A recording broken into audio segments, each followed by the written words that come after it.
剛一起東門醫院的整修工程，挖到可能是清代朱老城城門的物件。市府安排現場會勘，經過比對，現場確認是300年前朱老城東門的所在。專家學者摕到文書提報的資料，19號下晡來到東門醫院整修工程，挖到清代城門遺構施工現場進行會勘。針對目前挖出來的石板，還有現場塗骹下底的狀況，甲歷史資料來做比對。專家確認目前挖出來的物件，確實是300年前清代的建築材料。它因為拿出來的時候，我們不知道它的相對關係，所以這個判斷就比較不能夠準確的支撐說它到底是城牆的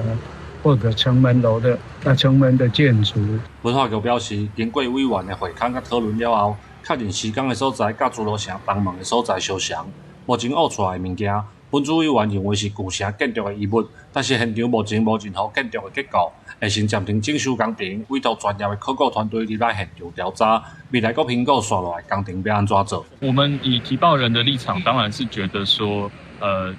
任何的歷史軌跡都是對嘉義很有價值的，無論它是清代的還是日本時期，如何去改造這個古代的城市，對嘉義來說都是非常重要的主題。那我們就是省城、府城跟縣城3個城級，所以這個對嘉義來講，諸羅縣的縣城，當然假若是有出土，而且能夠找出來，那當然對嘉義來講